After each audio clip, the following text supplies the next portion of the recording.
I grew up in a quiet town in Pennsylvania. Nothing ever happened there. No crime, no strange stories. Just rows of identical houses, tall oak trees, and the same neighbors who had lived there for years. Our house was old, though, built sometime in the 1940s. My parents bought it cheap because the previous owners had moved out suddenly. At the time, nobody thought that was strange. The first weird thing happened about a month after we moved in. It was around 1:30 in the morning when I woke up to the sound of something inside the wall. Not scratching, not exactly knocking either. It sounded like movement, like someone slowly shifting their weight. I remember lying there in bed, staring at the ceiling, listening. The sound stopped. Then I heard a faint creak from somewhere above my room, our attic. I assumed it was just the house settling. Old houses make noises all the time. At least that's what my dad said the next morning. But the noises didn't stop. Over the next few weeks, strange things started happening around the house. Food began disappearing. At first it was small things. A slice of bread, half a carton of milk, some leftovers from the fridge. My mom thought my dad was eating at night. My dad blamed me, but none of us were actually doing it. Then one night, something happened that changed everything. My younger sister Emma woke up screaming. My parents rushed into her room. She was shaking, pointing toward the closet. "He was watching me," she kept saying. My dad opened the closet. Nothing was there. But Emma insisted she saw a man standing in the darkness. Tall, dirty, just staring at her. For a while, everyone assumed it was a nightmare. But after that night, the activity in the house got worse. Much worse. Doors started opening on their own. The attic hatch in the hallway would sometimes be slightly open. My dad would close it. The next morning, it would be open again. Then came the footsteps. Late at night, we would hear someone walking slowly above the ceiling, back and forth, back and forth.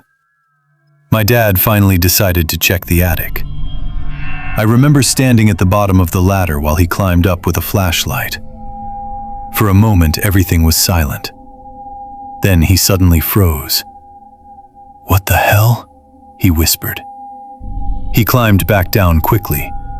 His face looked pale. "What is it?" my mom asked.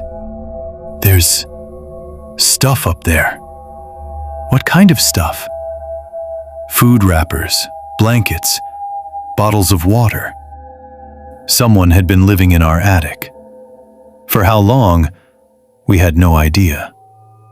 My dad called the police immediately. 2 officers came and searched the attic. They found something even worse. A small hidden opening inside the wall that connected to a narrow space running through parts of the house.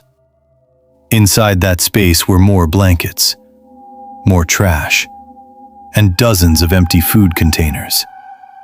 Someone had been moving inside the walls, watching us, listening, living above us the entire time. But when police searched the house, they found no one. The attic window was open. Whoever it was had escaped. For a few weeks, everything was quiet again. The police told us the person was probably homeless, someone who had been secretly living in the house and stealing food at night. But they believed he had left. Then one night, we heard the footsteps again. Slow, heavy, directly above my room. My dad grabbed a baseball bat and climbed the attic ladder. The rest of us waited in the hallway. The attic light clicked on. Then there was a loud crash, and my dad shouting, "Call the police!" The officers arrived within minutes. This time, they caught him.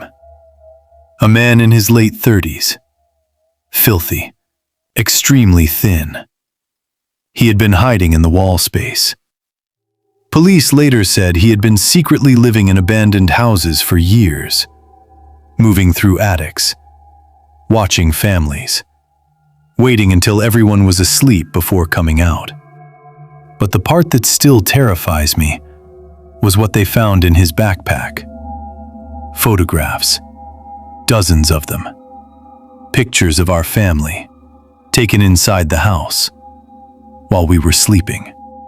And in one photo, you could clearly see my sister sleeping in her bed, and the man standing right beside her, looking directly into the camera. We moved out of that house a week later. The police told us the man was arrested and sent to prison. But sometimes late at night, I still remember the sound that woke me up that first night. That slow movement inside the wall. And the realization that for weeks, someone had been living inside our home, watching us, waiting for us to sleep.